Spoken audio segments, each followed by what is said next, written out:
The question is, why was Hitler so successful in taking over Germany? Number one, Hitler inspired national unity and hope with his rousing speeches. He told Germans that they were the greatest nation in the world and he could get them back to number one. Number two, he rearmed Germany by building up the army, navy, and Luftwaffe, or Air Force. Unemployment went from over 6 million in 1933 to less than 300,000 in 1939. Hitler was also an anti-communist, preying on the German fears of communism, not unlike our own Red Scare, to gain power.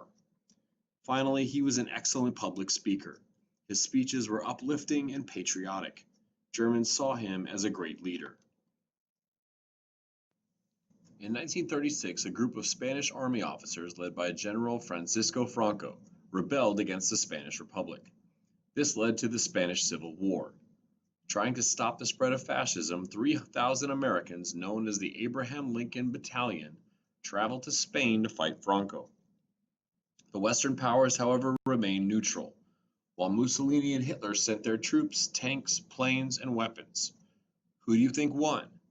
In 1939, after 500,000 deaths, Franco was able to establish yet another totalitarian government in Europe.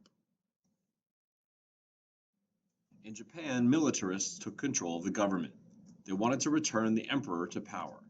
They disliked democracy and wanted Japan to remove European colonial powers and rule Asia themselves by creating the East Asia Co-Prosperity Sphere. They were supported by many Japanese business leaders. They had no one leader like Hitler or Mussolini. Militarists were those who believe in a strong military, an army, navy, air force, as the most important goal for a nation. All society should be geared to creating a strong military, who should run the government and use force to achieve its goals. Eventually, their leaders would be General Hideki Tojo and Emperor Hirohito. In September of 1931, the Japanese invaded the Chinese province of Manchuria. They wanted raw materials to fuel their growing industrial capacity. They established a puppet government and renamed it Manchukuo. The League of Nations denounced the invasion as a violation of the open door policy, prompting Japan to quit the League. The U.S. responded with the Stimson Doctrine, which declared that we refuse to recognize the legitimacy of Manchukuo since it had been established by force. In 1937, the Japanese launched a full-scale expansion into China, which was met with resistance. By the end of the year, Japan had conquered the capital of the nationalist government, Nanjing, where they killed as many as 300,000 Chinese citizens, raped thousands of women, and looted and destroyed buildings. In 1940, the Japanese invaded and conquered the French colony of Indochina to prevent the Chinese from importing supplies from the French. The Japanese were building an Asian empire. The last cause of World War II was appeasement. About 3 million German-speaking people lived in the western border region of Czechoslovakia, called the Sudetenland, the light brown area of the map. This mountainous region was Czechoslovakia's main defense against Germany. Hitler used propaganda to spread lies that the Czechs were abusing and murdering the Sudeten Germans. Early in the crisis, both England and France had vowed to protect Czechoslovakia. When war seemed inevitable, Hitler invited their two leaders to Munich to meet with him. Once there, he promised that he would stop German expansion if they gave him the Sudetenland. Eager to avoid war, they agreed in what is known as the Munich Agreement. British Prime Minister Neville Chamberlain came back to Britain triumphantly, declaring, "It is peace in our time." Opposition leader Winston Churchill saw it differently. He called what the French and British had just done as appeasement. They gave up their principles to pacify an aggressor. He warned that they may have temporarily avoided war, but that wouldn't stop Hitler. Hitler would continue to try to expand, and they would have to, at some point, stand up to him. On March 15, 1939, German troops poured into the Czech heartland. Hitler had now added the German countries of Austria and Czechoslovakia to the Third Reich. In 1935, the Saar Basin was returned to Germany after a 15-year occupation by Britain and France following World War I. It was a small region along the northeast border of France. In 1936, in violation of the terms of the Treaty of Versailles, Hitler sent German troops into the Rhineland, the region on the eastern border with France, Belgium, Luxembourg, and the Netherlands. This was an effort by Hitler to reacquire all territory seized by the Allies and rebuild the German Empire. 2 years later, he annexed Austria, his homeland. Later that year, Hitler signed the Munich Agreement, taking the Sudetenland, and then followed it up by annexing the rest of Czechoslovakia. Britain and France did nothing to stop these moves, but made a promise to Poland. They drew a line in the sand, saying that if Hitler invaded Poland, Britain and France would declare war. On September 1st, 1939, Hitler tested that ultimatum, sending his troops into Poland. Appeasement was over. Meanwhile, in the United States, President Roosevelt is nervously watching the events of Europe unfold, knowing all along that the US would have to get involved. Unfortunately, the public was not interested in another European conflict.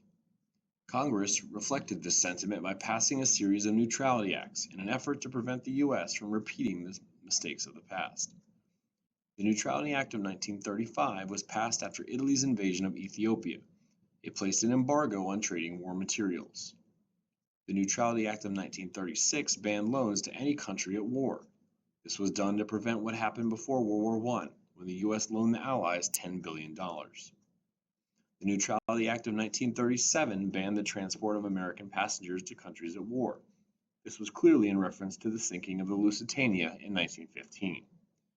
The Neutrality Act of 1939 banned American ships from entering war zones to prevent the German U-boats from sinking them and killing innocent Americans.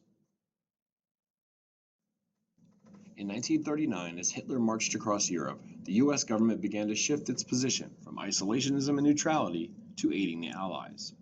In 1939, FDR announced the cash and carry policy.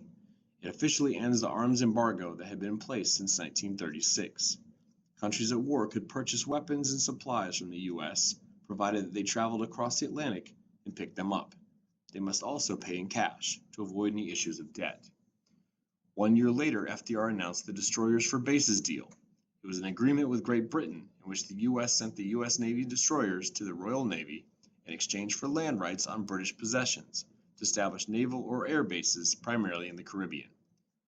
Finally, in 1941, as Britain stood alone against the aggression of Nazi Germany, Congress passed the Lend-Lease Act, giving the US the ability to rent out or allow the Allies to borrow war supplies to fight Germany. The US had now become the arsenal of democracy. Our weapons are fighting the Nazis in Europe. Before the war began, Americans showed their bravery by volunteering to help the Chinese fight the Japanese. The first American volunteer group of the Chinese Air Force, nicknamed the Flying Tigers, were composed of pilots from the US Army Air Corps, Navy, and Marine Corps, and commanded by Claire Lee Chennault. Their planes were easily recognizable because of the teeth painted on the front. They achieved many successes during the lowest period of the war for the US and gave hope to the US that the Japanese could be defeated. The Atlantic Charter was a joint declaration issued by the US and Great Britain in August of 1941 that set out a vision for the post-war world. It included 8 common principles. Among them, the US and Britain agreed not to seek territorial gains from the war, and they opposed any territorial changes made against the wishes of the people concerned. The two countries also agreed to support the restoration of self-government to those nations who had lost it during the war. Additionally, the Atlantic Charter stated that the people should have the right to choose their own form of government. Other principles included access for all nations to raw materials needed for economic prosperity and an easing of trade restrictions. The document also called for international cooperation to secure improved living and working conditions for all, freedom of the seas, and for all countries to abandon the use of force. The document is considered one of the first key steps toward the establishment of the United Nations in 1945. In 1940, in response to Japan's attack on French Indochina, FDR seized all Japanese assets in the US. We also began an embargo on all oil exports, severely threatening Japan's oil supply. As a result, Japan lost access to 75% of its overseas trade and 88% of its imported oil. Japan, knowing it only could last 2 years without US oil, shifted their focus to the Dutch East Indies to tap their oil reserves. In response to these actions by the US, Japan launched a surprise attack on the US Pacific Fleet stationed in Pearl Harbor, Hawaii, on December 7, 1941. Hundreds of Japanese fighter planes descended on the base, where they managed to destroy or damage nearly 20 American naval vessels, including 8 battleships and over 300 airplanes. More than 2,400 Americans died in the attack, including civilians, and another 1,000 people were wounded. At the time, it was the most deadly attack on American soil. The very next day, President Roosevelt asked Congress for a declaration of war against Japan. The U.S. officially joined World War II.